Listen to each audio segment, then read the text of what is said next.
ये आप पार्ट 2 है इसका। टेबल जब ऊपर टाइटल आ गया, नीचे प्रीफैक्टरी नोट आ गया,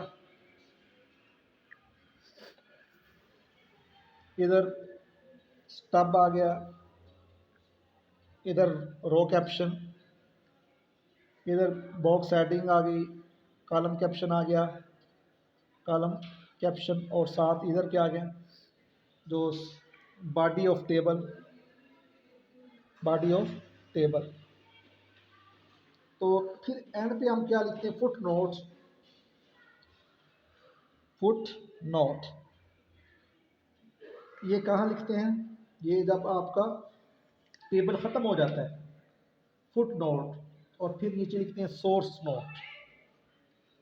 सोर्स नोट क्या किया, देखिए टेबल मुकम्मल हो गया। सबसे पहले आपने टाइटल लिखना है, जिस तरह मैं कहता हूँ क्लासिफिकेशन है, फिर प्रिफरेटरी नोट्स लिखना है। वो नोट क्या है, आपने कहना है ये क्लासिफिकेशन के अंदर जो आप काम कर रहे हैं, यानी आप टेबल बना रहे हैं, तो वो लिख देना है।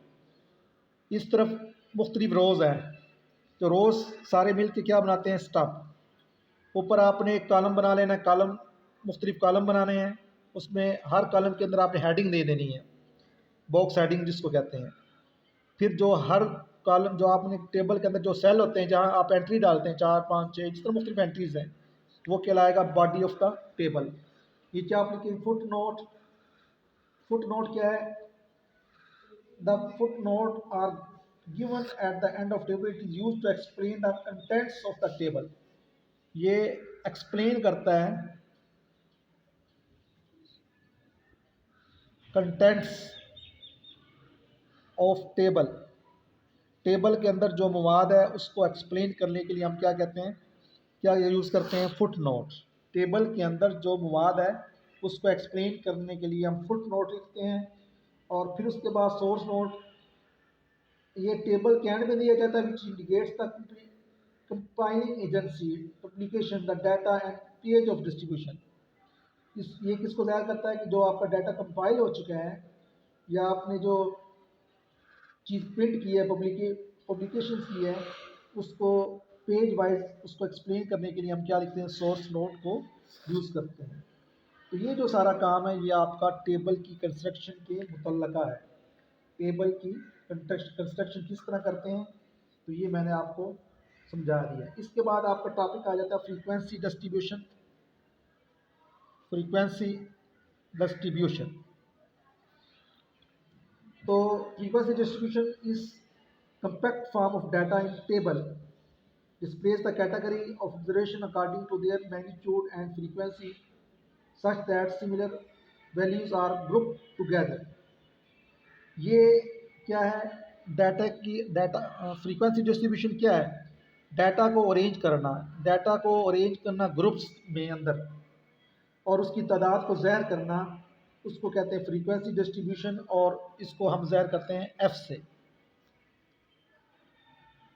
क्या है, दोबारा सुन लें, ये डाटा को टेबल में लिखना है, जो किसको ज़ाहिर करता है, मिकदार को और फ्रीक्वेंसी को, magnitude which indicates the magnitude and frequency of the data. Similar data, एक किस्म का जो डाटा होता है, एक जैसा डाटा, उसको ग्रुप में लिखना। Number of files in particular categories is called frequency. उस डाटा की जो तादाद है जो एक ग्रुप में लाई करती है, उस तादाद को, यानी पहले क्या करना, आपने फ़र्ज़ किया ग्रुप बना लिया। मैं कहता हूँ जी ये एक डाटा आपके पास है 1 4 4 3 7 2 6 9, इस तरह का डाटा आपके पास काफ़ी डाटा है। अब इतना ज़्यादा 1000 के करीब ये डाटा है, तो आप इसको अगर लिखेंगे तो बहुत लंबा काम हो जाएगा। आप कहते हैं जी 1 से लेके 4 तक नंबर, फिर 5 से लेके 9 तक, 10 से लेके 13 तक, ये आप ग्रुप बना लेते हैं मुख्तलिफ। फिर आप क्या करते हैं, ये ग्रुप है, डाटा का ये ग्रुप है, तो इस ग्रुप के अंदर आप क्या करते हैं, देखते हैं कि 1 से लेकर 4 तक कितने नंबर हैं। मैं ये काउंट करता हूँ, 1 2 3 4, तो मैं कहता हूँ यहाँ 4 लिख देता हूँ। फिर 10 से 13 मैं चेक करता हूँ कितने हैं, मैं कहता हूँ ये 5 है। फिर 14 से 18 तक कितने हैं, मैं काउंट करता हूँ ये 3 है, ये फ़र्ज़ कर रहा हूँ मैं। तो ये जो ये क्या चीज़ है, ये फ्रीक्वेंसी है। तो फ्रीक्वेंसी किसको ज़ाहिर करता है? फ्रीक्वेंसी उस ग्रुप के अंदर जो डाटा है उस ग्रुप के तादाद को ज़ाहिर करता है। यानी ये एक एक चीज़ को ज़ाहिर नहीं करता, फ्रीक्वेंसी ग्रुप की तादाद। देखिए मैं कहता क्लास के अंदर हमारी कोई क्लास है जो 50 बच्चों की क्लास है, उनमें से मैं कहता हूँ जी 10 बच्चे हैं, उनकी एज है 15 से 16 के दरमियान। कितने बच्चे हैं? 10 स्टूडेंट हैं। और मैं कहता हूँ कि बाकी जो 20 स्टूडेंट ऐसे हैं जिनकी एज 16 से लेकर 17 ईयर्स तक है। तो हम बजाय एक एक स्टूडेंट को चेक करें, ये जो तादाद दिखती है 15 से 16, 10 स्टूडेंट है, तो ये 10 इसकी फ्रीक्वेंसी को ज़ाहिर कर रहा है। और 16 से 17 साल के जो बच्चे हैं उनकी तादाद कितनी है? 20। तो 20 क्या होगी? उस स्टूडेंट्स की, यानी 16 से लेकर 17 तक जो बच्चे हैं उनकी तादाद उसकी फ्रीक्वेंसी कहलाएगी। जब इसको हम टेबल में लिखते हैं तो ये बन जाएगा फ्रीक्वेंसी डिस्ट्रीब्यूशन। यानी फ्रीक्वेंसी को जब हम टेबल की फॉर्म में लिखेंगे तो ये क्या बन जाएगा? Frequency distribution. तो ये आपके फ्रीक्वेंसी डिस्ट्रीब्यूशन कहलाएगी। इसके बाद बैलेंस टॉपिक के लिहाज से इसमें आपने क्या करना है, फ्रीक्वेंसी डिस्ट्रीब्यूशन ही उन्होंने लिखा है टॉपिक के अंदर, तो इसके स्टेप्स टेबल बनाने का तरीका नहीं कहा, तो इसलिए आप इसको नहीं करेंगे, आपने सिर्फ फ्रीक्वेंसी डिस्ट्रीब्यूशन ही तैयार करनी है। आगे ये स्टेप्स को छोड़ दें, आगे 3-4 और डेफिनेशन है। तो उसमें क्लास लिमिट है, क्लास लिमिट, फिर है one and class, one and class, फिर है क्लास इंटरवल,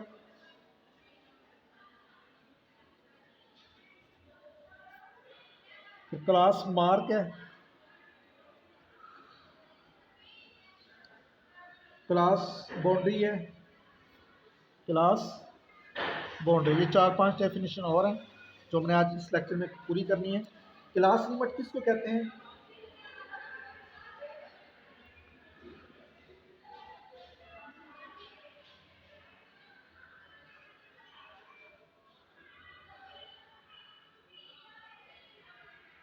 जब आप कोई डाटा लिखते हैं, जिस तरह मैंने ये डाटा लिखा है 5 से 5 से, ये डाटा मैंने लिखा है 5 से 9,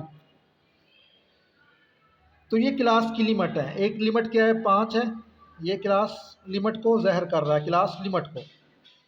ये भी क्लास लिमिट है। जो पहली वाली होती है उसको कहते हैं lower class limit, lower class. और ये जो दूसरी वाली होती है उसको कहते हैं upper class limit, upper class limit. तो क्लास लिमिट क्या है? कि जो ग्रुप के अंदर आपका जो डाटा होता है तो उसको आप नंबर से, 2 नंबर से ज़ाहिर करते हैं। एक नंबर छोटा होता है, एक बड़ा होता है। जो पहले वाला नंबर होता है उसको कहते हैं लोअर क्लास लिमिट, और जो दूसरा होता है उसको कहते हैं अपर क्लास लिमिट। तो ये इसकी डेफिनेशन है क्लास लिमिट की। और वन एंडेड क्या है?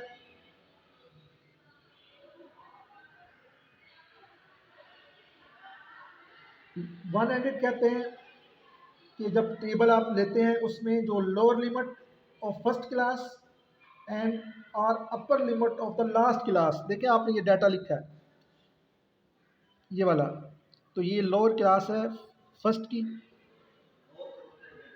ये क्या है? Upper class of final, upper class of final. तो वन एंड क्लास, ये भी एंड है, स्टार्टिंग एंड, और ये जो है वो आखिरी एंड है। तो ये जो 2 एंड्स हैं इसको कहते हैं वन एंड क्लास। यानी वन एंड क्लास क्या होगी? जो फर्स्ट क्लास की लोअर लिमिट या फाइनल क्लास की लास्ट लिमिट, इसको कहते हैं one and class. Class interval क्या है? Difference between the upper and lower boundary. देखिए 5 और 9 ये हमारी क्लास लिमिट है, इनके दरमियान जो डिफरेंस है 9 और 5 का डिफरेंस कितना आएगा? 4। ये 4 क्या होगा? ये क्लास इंटरवल होगा, 4 होगा क्लास इंटरवल। और क्लास बार क्या है? ये है mid point of two class limits, यानी 5 और 9 का ये आपकी क्लास लिमिट है। आप इसका मिड निकालें, 5 + 9 उसको 2 पे डिवाइड करें तो ये बन जाएगा 7। तो ये जो दोनों लिमिट्स को, क्लास लिमिट को जमा करके 2 पे तकसीम करना, और जो आप वैल्यू आएगी वो क्लास मार्क कहलाएगी। यानी क्या किया आपने, लोअर क्लास लिमिट और अपर क्लास लिमिट को ऐड करने के बाद उसको फिर 2 पे डिवाइड किया, तो ये आपके पास जो चीज़ आएगी वो आएगी क्लास मार्क। और क्लास बाउंड्रीज क्या हैं,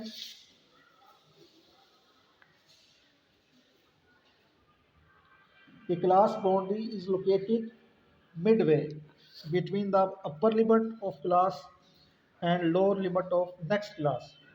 इन जो क्लास बाउंड्री वो कहाँ होती है, जो बिल्कुल दरमियान में होती है इसके अपर क्लास लिमिट के और लोअर क्लास लिमिट के बिल्कुल दरमियान जो बाउंड्रीज होती हैं उसको कहते हैं क्लास बाउंड्री।